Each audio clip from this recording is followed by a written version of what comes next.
그리스도인이라는 제목으로 오늘 말씀 나누도록 하겠습니다. 자, 지난주와 지난주에는 똑같은 본문을, 똑같은 내용을 누가가 두 번이나 연거푸해서 기록한 말씀을 살펴봤습니다. 핵심은 그겁니다. 이방인들이 유대교의 정결의식을 행하지 않고도 하나님의 자녀가 될 수 있다. 이건 너무 놀라운 부분입니다. 그래서 유대인들이 이것을 거부하려고 하는 것이고, 지금도 여전히 이스라엘 땅의 유대인들은 이것을 거부하죠. 그래서 메시아닉 주라 그래요. 유대인이지만 그리스도인들. 근데 이것은 기독교인들이 부르는 그들의 명칭이고, 정작 유대인들은, 이스라엘 안에서 살아가는 유대인들은 메시아닉 주라고 이름하지 않아요. 메시아라는 이름을 거기 붙이지 않습니다. 그냥 크리스찬이라고 부릅니다. 그들이 말하는 크리스찬은, 그러니까 그리스도인은 이단이에요. 이단 그리스도인, 이런 의미로 부르는 거예요. 지금도 대다수 유대인들은 이거 거부하는 겁니다. 그러니까 엄청난 복음이라는 거죠, 이게. 그래서 예수 그리스도의 사역으로 인해서 누구나 유대교를 거치지 않아도 하나님의 자녀가 되고, 하나님께서는 그들이 하나님의 자녀인 것을 뭘로 보증하세요? 성령으로 보증하세요. 그리고 도장 찍으십니다. 그리고 성령을 내주하게 하심으로 그들이 하나님의 자녀인 것을 확증하십니다. 여러분이 다 그렇게 하나님께 지금 확증 받으신 분들이십니다. 정말 너무 놀라운 겁니다. 오늘 말씀 계속해서 살펴보도록 하겠습니다. 우리 19절로 21절 말씀 같이 읽겠습니다. 그때 스데반의 일로 일어난 환란으로 말미암아 흩어진 자들이 베니게와 구브로와 안디옥까지 이르러 유대인에게만 말씀을 전하는데, 그 중에 구브로와 구레네 몇 사람이 안디옥에 이르러 헬라인에게도 말하여 주 예수를 전파하니 주 예수니 그들과 함께 하시며 수많은 사람들이 믿고 주께 돌아오더라. 자, 이제 유대인 사도들에 의해서 주의 복음이 전파되고 허다한 사람들이 주께로 돌아오는 그 내용이 아니라, 이름도 모르는 어떠한 무명의 그리스도인들이, 이방인들이 이방에 가가지고 복음을 전하는데 주의 손이 그들과 함께하는 거예요. 그래서 허다한 사람들이 주께로 돌아오게 되는, 정말 이방에게로 이제 주의 복음이 전해지는 놀라운 그러한 구절을 우리가 살펴봤습니다. 자, 지도를 한번 보시면 더 입체적으로 다가오겠죠. 지도 한번 볼게요. 오늘 말씀은 구레네 나오고요, 그죠? 구레네 나오고 구브로 나오고, 구브로는 여기 섬인데 여기에 가린 거예요. 여기 섬이 있습니다. 사이프러스, 키프로스, 구브로, 예루살렘. 베니게는 뭐냐면 두로와 시돈, 그러니까 포에니 전쟁 아시죠? 페니키아 이쪽이에요. 포에니, 여기 베니게, 그리고 여기 안디옥. 그리고 사울의 고향은 어디예요? 다소 사람 사울. 그래서 오늘 바나바가 안디옥에 왔다가 다소에 있는 사울을 데려와가지고 복음 전하잖아요. 같이 복음을 가르치잖아요. 자, 그림이 그려지시죠? 같이 보시기 바라요. 스데반의 일로 일어난 환란으로 말미암아, 스데반이 죽었잖아요, 그죠? 그래서 흩어졌습니다. 헬라파 그리스도인들이 다 흩어졌는데, 그 흩어진 자들이 베니게와, 그죠? 구브로와, 안디옥까지 이르러 유대인에게만 말씀을 전했대요. 유대인에게만. 그런데 이제는 또 구레네와, 그죠? 구레네와 구브로의 몇 사람, 많은 사람이 아니에요. 몇 사람이 안디옥에 와가지고 이방인에게, 헬라 사람에게 복음을 증거하는 거예요. 그랬더니 주의 손이 그들과 함께 하사 많은 이들이 주께로 돌아오게 됐습니다. 아주 이제 본격적인 이방의 복음의 전파의 사역이 이제 증거가 됩니다. 자, 이 그때라는 말은 어떤 때일까요? 누가가 오늘 그때라는 말로 시작하면서 이제 이방인 선교가 구체화되는 것을 기록하고 있는데, 이 그때에는 바로 우리가 얼마 전에 바로 지난주와 지지난주에 살펴본 말씀이죠. 베드로에 의해서 이방인 고넬료가, 그죠? 이방인들이 이제 구원받게 된 사건, 제가 서두에 말씀드린 그 사건이죠. 그때에 또 스데반의 일로 일어난 환란을 인하여, 그래서 지금 누가가 성령의 감동으로 이방인 선교와 베드로가 이방인 고넬료에게 복음을 전한 것과 지금 연결시키고 있어요. 만약에 그죠? 예수님의 수제자잖아요. 베드로에 의해서 이방인에게 복음을 증거된 것도 할례파에 의해서 막 비난받았잖아요. 그런데 아무튼 베드로가 잘 설명을 하니까 이건 하나님의 행하심이 맞다라고 인정을 했잖아요. 이 사건이 아니면 베드로가 이방인에게 복음을 전한 이 사건이 먼저 전제되지 않았으면 이방인들이 또 이방인에게 가서 복음 전한 거 이거 아마 할례파들은 무시했을 거예요. 엄청나게 교회에 큰 분란이 일어났고 아마 이 예수 그리스도의 운동이 시들시들해졌을 거예요. 그러니까 하나님의 섭리 가운데 이 일들이 이렇게 이루어지고 있다는 거 여러분 기억하시기 바라요. 베드로와 고넬료의 사건이 아니었으면 먼저 이런 사건이 있지 않았으면 이 흩어진 이 헬라파 그리스도인들이 이렇게 복음을 전한 것을 예루살렘 교회가 인정하지 않았을 것이고 지원도 안 했을 거예요. 당시에 초대 교회는 지원을 했어요. 뭐 재정적인 지원뿐만 아니라 뭐 이제는 이방인 교회가 예루살렘에 지원도 하지만 영적인 지원. 당시에 예언자 그룹이 있었거든요. 교회 내에. 교회에 대한 뭐 일반적인 뭐 예언을 하는 게 아니라 교회 내에서 하나님 성령의 감동으로 교회에 대한 이렇게 하나님의 말씀을 전하는 그런 예언자들이 예루살렘에서 지금 안디옥으로 오잖아요. 그죠? 그 중에 한 명이 아가보잖아요. 네. 만약에 베드로와 이 고넬료의 사건이 전제되지 않았으면 이러한 영적인 지원을 안 했을 거라고요. 이게 다 하나님의 섭리 가운데 있다는 말씀입니다. 네. 자, 이 안디옥이라는 도시는 동양의 로마라는 별명을 가지고 있다고 그래요. 동양의 로마니까 세속적인 의미로는 되게 번화한 도시. 그렇죠? 현재 이스라엘 북쪽에 있는 지금으로 얘기하면 이스라엘 북쪽이 지금 시리아예요. 시리아. 그래서 중동 전쟁 때 시리아가 이 북쪽의 골란고원 원래 시리아 그거였는데 이스라엘이 이 골란고원을 차지한 거예요. 지금도 여전히 골란고원에 이스라엘이 주둔하고 있어요. 시리아의 한 도시예요. 수도는 아니고. 당시에 인구가 50만 명이라고 그래요. 50만 명이면 여러분 지금도 작은 도시는 아니에요. 지금 강북구가 몇 명일 것 같아요? 와, 거의 정확했어요. 29만 명. 강북구가. 그러니까 강북 구민보다 더 많은 거니까 당시에 고대에 엄청난 거죠. 대한민국 현재 자치법상 인구 50만 명이 되면 대도시라고 지칭합니다. 대도시. 현지에서도 50만 명이면 대도시예요. 지금 딱 50만 명이 포항시가 50만 명이에요. 그리고 제주도가 50만 명이 안 돼요. 49만 명. 광주는 몇만 명이에요. 광주는 광역시니까 그죠? 100만 명 되겠네. 100만 명이 넘겠네요. 그렇죠. 자, 당시에 50만 명. 엄청난 거죠. 엄청난 겁니다. 이 도시는 로마의 그러한 그리고 헬라 문화의 화려한 우상들 그리고 아데미 신과 아폴로 신을 숭상하면서 당시에 이 헬라 신전에서는 그 여사제들이 소위 말하는 창녀였어요. 그러니까 엄청난 그 성적인 문란함도 있었던 도시. 성적 타락이 극에 달한 도시. 제2의 소돔과 같은 도시. 안디옥. 근데 여기 이 안디옥 교회가 이방 선교의 주축이 되는 그런 도시가 된 거예요. 놀라운 거죠. 이렇게 된 이유가 구레네와 구브로 출신의 몇 사람에 의해서 이름도 안 나오는 무명에 의해서 이게 엄청난 거죠, 그죠? 자, 이러한 엄청난 사역이 가능했던 것은 하나님의 손이 그들과 함께 하셨기 때문에. 자, 우리 22절로 우리 26절 말씀 같이 읽겠습니다. 예루살렘 교회가 이 사람들의 소문을 듣고 바나바를 안디옥까지 보내니 그가 이르러 하나님의 은혜를 보고 기뻐하여 모든 사람에게 굳건한 마음으로 주와 함께 머물러 있으라 권하니 바나바는 착한 사람이요 성령과 믿음이 충만한 사람이라. 이에 큰 무리가 주께 더하여지더라.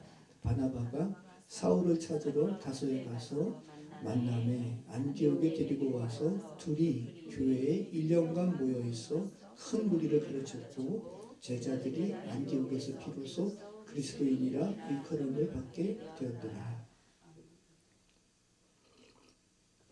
네, 처음 성경에서 그리스도인이라고 일컬음을 받게 된 내용이 지금 나오고 있습니다. 자, 이렇게 안디옥에서 주의 복음으로 인해서 사람들이 이렇게 흥황케 되는 이 소식이 예루살렘 교회에 들린 거예요.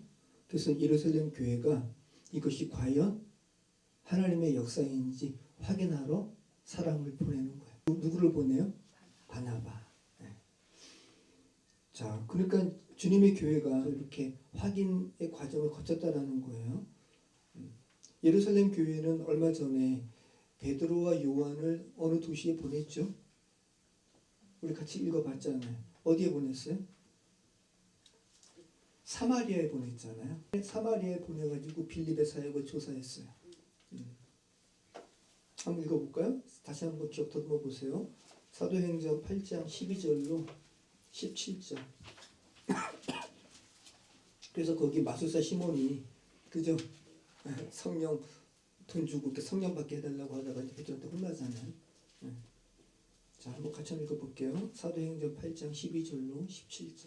같이 읽겠습니다. 빌립이 하나님 나라와 및 예수 그리스도의 이름에 관하여 전도함을 그들이 믿고 남녀가 다 세례를 받으니 시몬도 믿고 세례를 받은 후에 전심으로 빌립을 따라다니며 그 나타나는 표적과 큰 능력을 보고 놀라니라. 이것이 이제 예루살렘에도 귀에 들어간 거예요. 그러니까 예루살렘에 이제 또 이거 확인하러 베드로와 요한을 보내죠.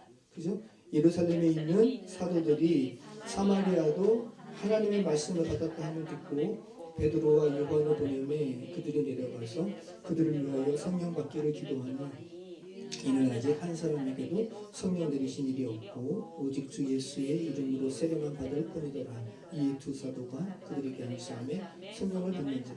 이 다음에 이제 마술사 시몬이 베드로에게 혼나는 장면이 나오죠. 자, 이렇게 예루살렘 교회는 이방 도시에 자 유대인에게뿐만 아니라 이방인에게도 주님의 복음의 역사가 나타나는 것을 이렇게 계속 확증했어요. 계속 살펴봤단 말이죠. 이 일을 위해서 헬라파 유대인 바나바를 선출하는 거예요. 자, 바나바를 보내는 겁니다. 아무나 안 보내겠죠? 그죠? 바나바를 보내는 거예요. 그래서 자, 이 바나바는 우리가 얼마 전에 살펴봤는데 초대교회에 그죠? 바나바가 성경에 가장 먼저 헌물을 하나님의 나라에 이렇게 드린 사람으로 바나바가 언급이 되잖아요. 그죠? 이거 보고 막 온 교회가 그를 칭송하니까 어떤 부부가 그죠? 누구예요? 아나니아와 삽비라가. 그래서 그 사건이 이 바나바 관련돼서 이렇게 우리가 살펴봤잖아요. 자, 교회의 시작점에 바나바의 헌납이 있었다는 거, 이거 참 놀라운 거죠. 자, 이 바나바를 그래서 우리가 읽어봤잖아요. 바나바는 착한 사람이다. 자, 성경이 한 사람의 성품에 대해서 굉장히 관심 갖습니다. 이 말씀은 성경이 저도 이 말씀 이렇게 타이핑하면서 너무 부끄러웠는데 바나바의 성품만 관심 갖는 게 아니라 여러분의 저의 성품에도 관심 갖는다고요. 잠시 후에 더 살펴보겠습니다. 이런 부분들. 우리 23절로 24절 말씀 같이 읽겠습니다. 그가 이르러 하나님의 은혜를 보고 기뻐하여 모든 사람에게 굳건한 마음으로 주와 함께 머물러 있으라 권하니 바나바는 착한 사람이요 성령과 믿음이 충만한 사람이라. 이에 큰 무리가 주께 더해지더라. 자, 바나바가 정말 이렇게 예루살렘 교회의 파송을 받고 안디옥에 이렇게 왔습니다. 그리고 안디옥에서 벌어지는 이런 성령의 역사, 교회의 이런 역사를 보면서 정말 하나님의 은혜인 것을 바나바가 알았어요. 그리고 바나바가 기뻐했어요. 그리고 모든 사람에게 권면하는 거예요. 굳건한 마음으로 주와 머물러 있으라. 자, 여러분, 바나바에 의해서 안디옥 교회는 사이비 이단 운동으로 치부릴 수도 있었어요. 그러니까 안디옥 교회에 있는 사람들은 긴장했단 말이죠. 이해되시죠? 예루살렘 교회에서 이제 지도자가 와가지고 자기들 상황에서 벌어지는 것들을 막 살펴보고 진단하는 거 아니에요. 그러니까 얼마나 긴장했겠습니까? 그 다음에 그러면서 이제 그죠? 바나바가 안디옥 교회 사람들에게 지금 권면하는 거예요. 야, 이거 하나님의 사역이 맞고 너희 하나님의 자녀가 된 거야. 굳건한 마음으로 주와 함께 머물러 있으라 이렇게 권면하는 거 아니에요. 바나바의 판단 여하에 따라서 안디옥 교회는 정통성을 인정받느냐 아니면 일시적으로 그냥 잠깐 출몰했던 사이비 집단이 되느냐 이러한 기로해짐이 있는 거예요.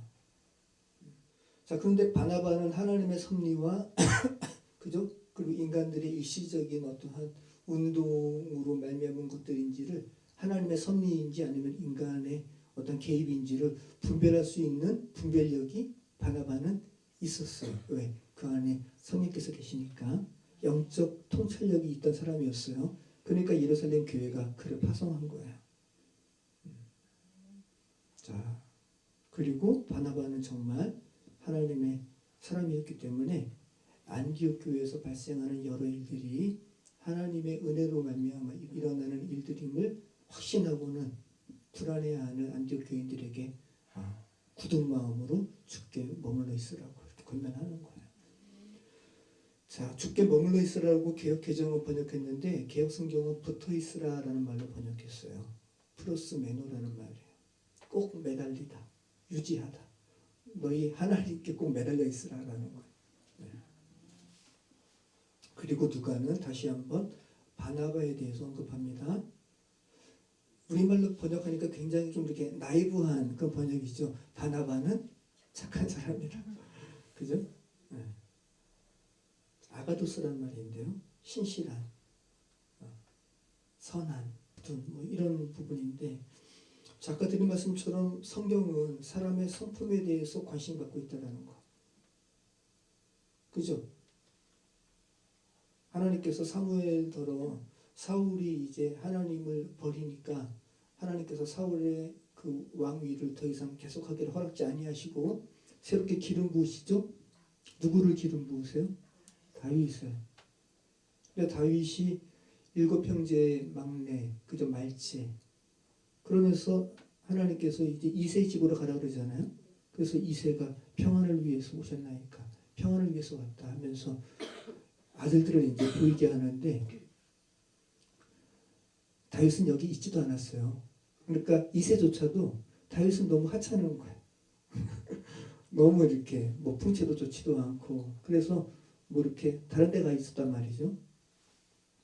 가장 먼저 누가 와요? 엘리압이 와요. 엘리압이. 근데 더 보니까 그 하나님의 사람 사무엘도 엘리압 보자마자 야 과연 하나님께서 택하신 사람이로소이다. 너무 멋있는 거예요. 너무 멋지고. 그랬더니 하나님께서 뭐라 그러세요?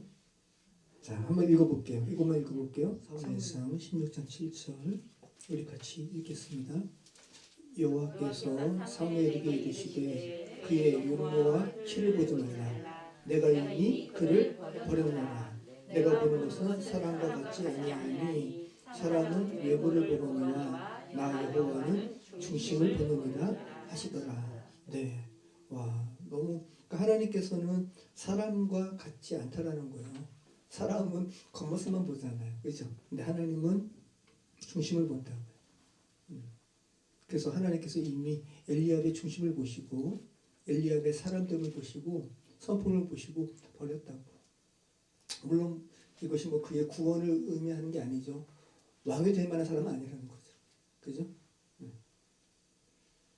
자, 성경이 하나님께서 사람의 성품에 대해서 관심을 기울이고 있다는 거 다시 한번 여러분 잘 기억하시기 바래요. 자, 근데 이러한 이들로 말미암아 이 안디옥 교회의 이 놀라운 일들로 말미암아 안디옥 교회에서 예배드렸던 이들이 처음으로 그리스도인이라고 정체성이 외부에 의해서 이렇게 이름 지어졌다는 거 이건 너무 놀라운 거예요. 당시에 정체성이면 그저 유대인들, 헬라인들, 로마인들 뭐 이렇게 이야기할 텐데 그죠? 그 중에서 이제껏 없었던 물론 비난하는 물론 조롱하는 저 사람들은 그리스도인이네 뭐 이런 의미지만 처음 그리스도인이라고 이렇게 이름 불려졌다는 걸 여러분 기억하시길 바래요.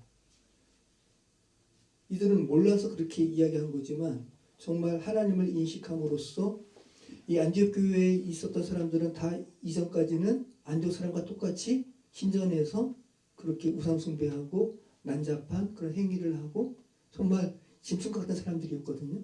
근데 이제 하나님을 인식함으로 말미암아 새롭게 정체성이 생성된 거예요. 이것들을 외부인들이 알고 그리스도인이라고 지금 표현하는 거잖아요. 이건 놀라운 거라고요.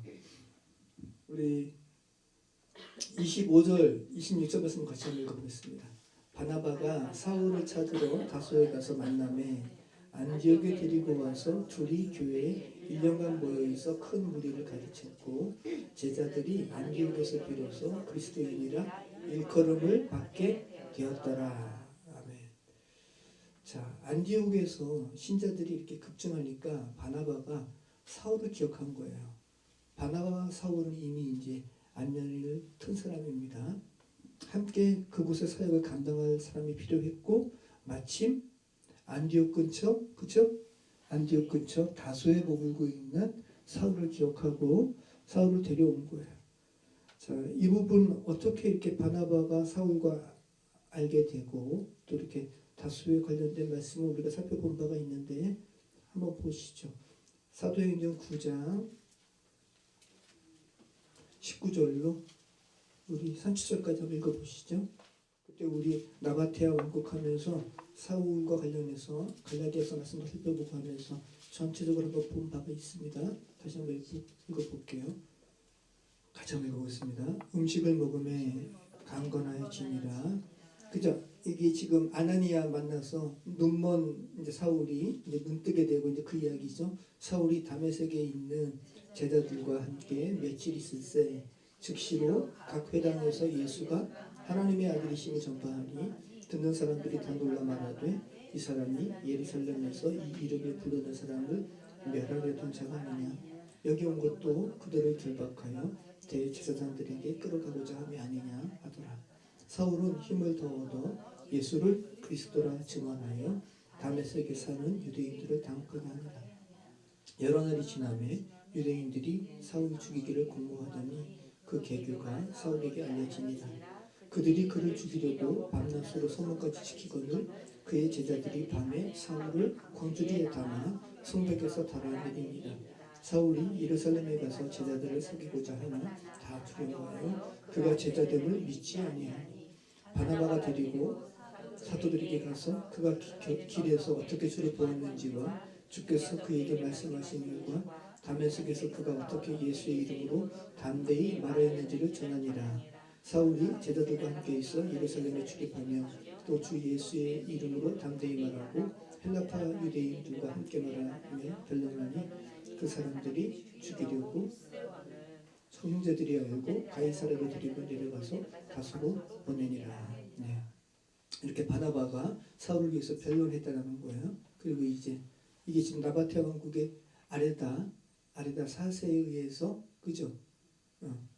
우리 그때 같이 살펴봤습니다. 이렇게 고난 받는데 광주리에 매어가지고 이렇게 탈주시키는 거, 그리고 이제 다소로 이렇게 보내는 거. 자, 이거랑 같이 입체적으로 이렇게 연계해 보시기 바래요.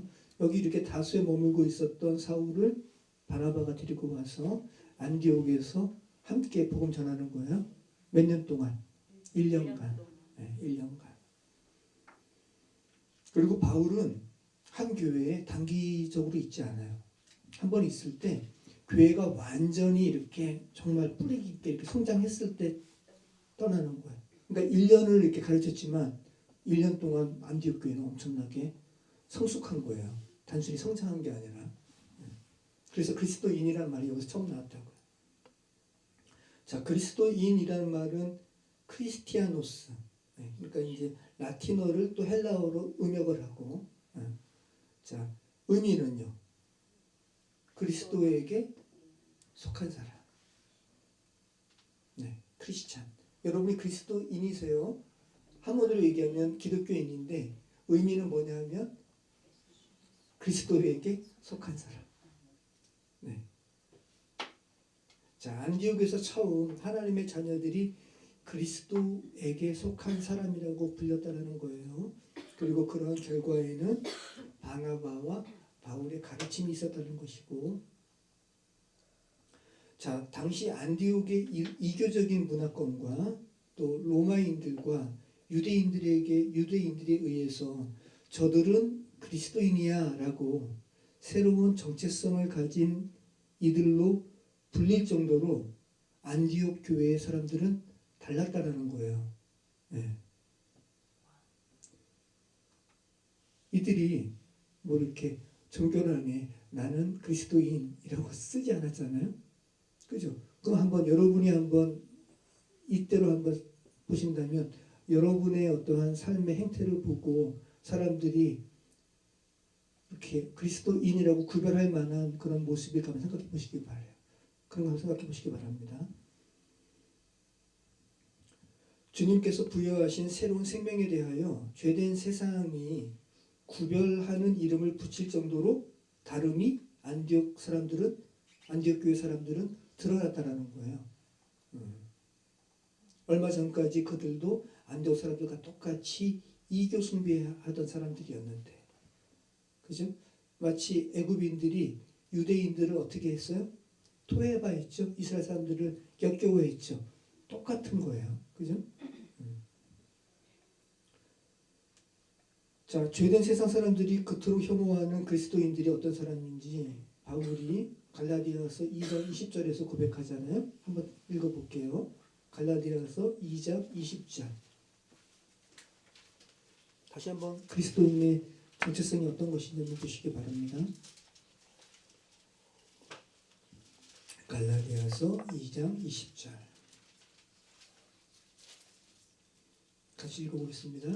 내가 그리스도와 함께 십자가에 못 박혔다니 그런즉 이제는 내가 사는 것이 아니요 오직 내 안에 그리스도께서 사시는 것이다. 이제 내가 육체 가운데 사는 것은 나를 사랑하사 나를 위하여 자기 자신을 버리신 하나님의 아들을 믿는 믿음 안에서 사는 것이라. 자, 내가 그리스도와 함께 십자가에 못 박혔나니 그러면서 이제는 내가 사는 것이 아니요 내 안에 그리스도께서 사시는 것이다. 자, 바울이 이게 고백이잖아요. 그럼 바울이 이것을 안디옥 교회에 가르친 거 아니에요, 그죠? 그럼 안디옥 교회 사람들도 이같이 산 거예요. 자기 안에 자기가 이제 못 박혔고 자기 안에 그리스도께서 사시는 사람들로 행동하니 삶을 살아가니 사람들도 야, 저 사람은 이제 내가 지금까지 알고 있었던 아무개가 아니라 그리스도네. 그리스도만 드러나네. 그러면서 아유 뭐 이렇게 유별나라는 그런 약간 이렇게 힐난 어린 이름으로 그리스도인이라고 이름을 불렀다고요. 네. 여러분 요즘에 한국의 기독교인이 점차 줄어들어요. 코로나 이후에는 진짜 감소하고 있어요. 앞으로 10년이 지나면 지용근이라는 이런 한국 교회 데이터 연구하신 목사님이 감리교 기독교 세계인가 거기다가 이렇게 글을 쓴 거를 제가 잠시 봤는데 10년 지나면 출석률이 한국 전체 인구의 5%만 교회 출석한대. 이대로 가면 지금 1,000만 명 한국 기독교인이 1,000만 명이라고 이렇게 부르짖던 때가 얼마 안 되거든요. 근데 점차 줄더니 코로나 지나고서는 급감하는 거예요. 그럼 정말 그리스도인 진짜 하나님의 생명이 그 안에 있는 사람들은 정말 없는 거예요. 정말 희귀한 거예요. 그래서 정말 세상에서 믿음을 보겠느냐 예수께서 말씀하시는 것이고, 그러니까 이것을 어떠한 색으로 따진다면 정말 칠흑같이 어두운 때에, 그죠? 그럼 그 가운데 정말 하나님의 생명이 있는 그리스도인들이면 어떻게 될까요? 반짝하겠죠? 어둡기 때문에 더 빛나는 거예요. 그죠? 그리스도인들은. 여러분 다니엘과 새 친구 생각해 보시기 바래요.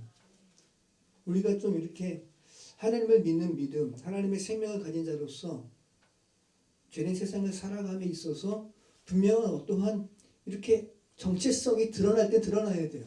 다시 한번 좀 진지하게 하나님 앞에 정말 이렇게 일반적인 그리스도인의 삶, 어떤 매너리즘에 빠진 그런 삶이 아니라 삶의 어떤 순간에 하나님께서도 반짝하면서 여러분을 주목하는 어떠한 삶의 결단의 시기가 있다는 거예요. 한번 보시죠. 같이 읽어보겠습니다. 그가 내게 이르되 다니엘아 두려워하지 말라. 내가 깨달으려 하여 내 하나님 앞에 스스로 겸비하게 하기로 결심하던 첫날부터 내 말이 응답받았으므로 내가 내 말로 말미암아 왔느니라. 예. 다니엘은 항상 이스라엘 사람이었기 때문에 하나님께 기도하던 사람이었어요. 그런 다니엘이지만 정말 특별하게 하나님 앞에 스스로 겸비하게 하기로 결심하던 첫날부터 그 다니엘의 그 말이 하나님께 들렸다는 거였잖아요. 그리고 다니엘의 그 기도가 응답받았다고 이야기하고 있어요. 이런 게 우리 그리스도인에게 필요하고요. 그리고 정말 청년들에게 필요한 거예요. 그죠? 정말 특별하게 여러분이 하나님 앞에 정말 겸비함으로 겸손하게 하나님을 삶 가운데 인정하기로 결심하는 그 첫날부터 하나님께서는 보신다고요. 주목하신다고요. 우리 수빈이가 우리 내년에 다시 이렇게 또 시험 볼 수도 있잖아요. 그죠? 근데 이제 수빈이가 내년에 한번 새롭게 도전할 때 한 주에 한 번은 너가 하나님께 정말 이렇게 온전하게 하나님께 예배하는 부분을 저는 그렇게 하기로 스스로 결정하는 부분에 대해서 나는 좀 고민했으면 좋겠어. 이런 게 굉장히 중요하다는 거죠. 주께서 그걸 보신다는 거죠. 자, 여러분 안디옥 교회에 있는 사람들이 안디옥에 있는 사람들이 그리스도인으로 처음 불렸잖아요. 그럼 그들이 당시에 이 안디옥이라는 이교 문화권에서 요일의 모습에서는 안디옥 사람들이 어떤 모습으로 보였을까요? 제가 지금 요일이라고 이야기하고 있잖아요. 월화수목금토일. 그냥 이교 사람들과 똑같이 지냈던 사람들이었어요. 그런데 바울과 바나바의 가르침으로 말미암아 그들의 이름이 그리스도인이라고 불렸단 말이죠.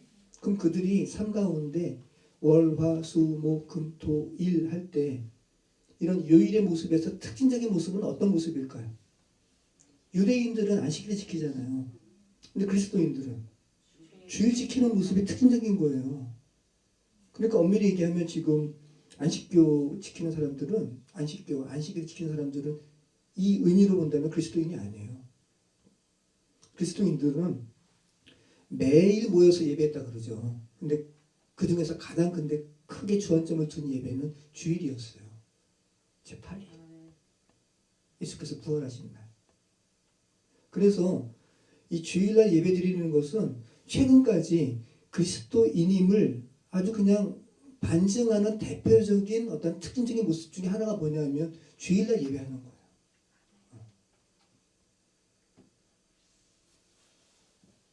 근데 이거를 너무 가볍게 여기는 것은 정말 이렇게 정말 하나님 앞에 겸비함에 대해서도 어떤 이런 특별한 순간도 없는 것이고 이해되시죠?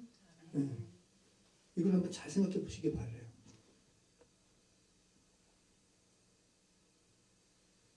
자, 우리 27절에서 30절 말씀 같이 한번 읽어보겠습니다. 27절에서 30절. 그때 선지자들이 예루살렘에서 안디옥에 이르니 그 중에 아가보라 하는 한 사람이 일어나 성령으로 말하되 천하에 큰 흉년이 들리라 하더니 글라우디오 때에 그렇게 됩니다. 제자들이 각각 그 힘대로 유대 사는 형제들에게 부조를 보내기로 작정하고 이를 실행하여 바나바와 사울의 손으로 장로들에게 보내니라. 자, 아까 드린 말씀처럼 바나바에 의해서 안디옥에서 벌어지는 이런 하나님의 일들이 정말 하나님의 역사로 말미암은 것을 알고 예루살렘 교회에서 영적인 지원을 합니다. 선지자들을 보내는 거예요. 그 중에 아가보라 하는 한 사람이 일어나가지고 안디옥 교회에서 이제 예언하는 거죠. 소위 말하는 그런 미래의 그런 예언이 아니에요. 교회의 덕을 쌓는 예언입니다. 천하에 큰 흉년이 들 거야. 글라우디오 황제 때 그렇게 될 거야 라고 이야기하는 거예요. 그랬더니 정말로 그렇게 됐다고 이야기하잖아요. 그죠? 네, 그렇게 됐어요. 그러니까 이게 지금 우리가 읽는 사도행전이 굉장히 전체적으로는 한 30년간의 시간의 축약이에요. 오늘 우리가 읽은 이 본문도 지금 몇 년이 있는 거예요, 이 안에. 그죠? 그렇게 예언했더니 몇 년 후에 이렇게 된 거 아니에요. 자, 여러분 성경에 아가보라 하는 선지자가 오늘 본문 말고 한 번 더 나와요.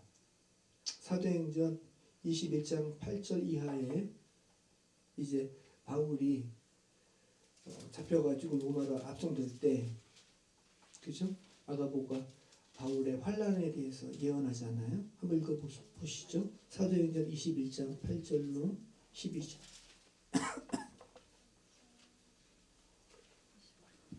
사도행전 21장 8절로 12절.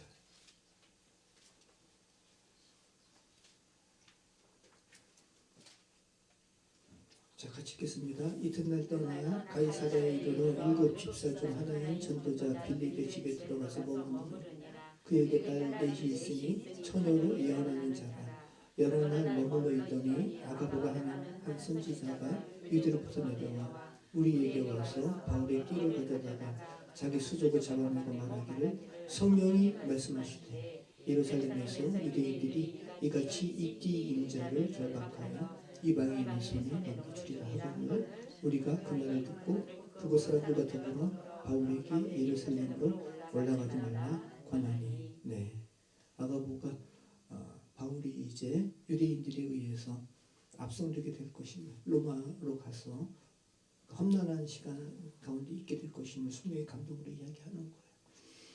자, 이 아가보가 오늘 본문에는 이제 예루살렘의 팔레스타인 땅에 닥칠 흉년에 대해서 예언했고 그대로 됐다고 이야기하는 겁니다. 그리고 정확하게 글라우디오 황제 때라고 이야기하는 거예요. 글라우디오 황제는 AD 41년에서 54년, 그래서 한 13년 동안 지휘했던 로마의 4대 황제예요. 그런데 이 글라우디오 황제 때 큰 흉년이 4번 있었습니다. 근데 오늘 본문의 흉년은 그의 재위 4년에서 7년 사이에 있었던 3년 동안 있었던 팔레스타인에 있었던 흉년을 이야기해요. 그리고 정말 너무 큰 흉년이었기 때문에 예루살렘에 가난한 자들이 속출했어요. 그리고 예루살렘 교회의 가난한 자들도 이제 어려움 겪게 되니까 안디옥 교회가 구조 기금을 보내는 거예요. 성경에서 한 교회가 다른 교회에 기금을 보내는 첫 번째 케이스예요. 근데 놀랍지 않아요? 유대인 교회가 아니라 이방인 교회에서 유대인 교회로. 놀라운 거죠. 그러면 이 말은 이 안디옥 교회가 뭐를 알았다라는 거예요? 교회는 하나라는 거. 그죠? 아, 교회는 예수 그리스도를 머리로 한 하나구나. 우리는 다 지체구나라는 것을 안디옥 교회는 알았던 거예요. 자, 다시 한번 우리가 그리스도인이라는 것이 무엇을 의미하는지, 또 내가 그리스도인이라는 것이 무엇을 의미하는지 곰곰이 생각하시면서 오늘 말씀 마치도록 하겠습니다. 대한민국이라는 나라에서 정교를 아래 기독교인이라고 기재해도 해를 받지 않기 때문에 그렇게 기재해서 내가 그리스도인이 되는 게 아니고, 그죠? 내가 세상에 살아갈 때 이 안디옥 교회 사람들이 뭐 내가 그리스도인이라고 뭐 쓰나요? 안 쓰죠. 그냥 살아가는데, 내가 지금 그냥 살아갈 때 이 죄된 세상에서 우리 보고 우리 아무개야 라는 세상의 이런 이름으로 부르는 게 아니라, 아, 저 사람은 뭔가 좀 다르네, 그리스도인이래 라는 말을 듣는가 한번 생각해 볼 필요가 있을 것 같아요. 내가 그리스도인이라고 밝히지 않아도 세상 사람들이 나를 그리스도인이라고 구별을 좀 하게 될까? 예전에 그런 감정을 들었습니다. 중국의 한 대학에 공산국가니까 한국인 교수들이, 기독교인 교수들이 중국의 과기대 이런 데 가서 총성도 하고요. 많이 해요. 많이 가르쳐요. 그런데 중국 대학의 분급이 한국 대학의 분급보다 많을까요? 적을까요? 터무니없이 적어요. 그럼에도 가는 거예요. 그리고 공산국가이기 때문에 학생들한테 복음을 전할 수가 없어요. 그런데 가르치고 나서, 그러니까 그 대학생들 1학년, 2학년, 3학년, 4학년이 그리스도인이 되는 비율이 다른데 졸업할 때 되면 거의 다 그리스도인이 되는 거예요. 1학년이 끝나고 나면 그 교수가 가르친 다음에 이렇게 교무실로 이렇게 오면 학생들이 오는 거예요. 교수한테. 그리고 교수한테 묻는다라는 거죠. 교수님 안에 계신 분은 누구냐고. 그럴 때 예수님에 대해서 가르쳐 준다는 거예요. 그러면서 이 아이들이, 이 중국은 여러분 무신론자예요. 무신론의 교육을 받고 여기에 대해서 신을 이렇게 예수님 창조주를 인식한다는 것은 놀라운 거거든요. 그러니까 이 한 사람 한 사람의 교수가 정말 그리스도인인 거죠. 안디옥교회 사람처럼 당신 안에 있는 또 하나의 인격은 누구냐고 묻는다는 거죠. 그렇게 4년이 지나고 나면 대다수의 학생들이 그리스도인이 돼서 졸업한다는 거예요.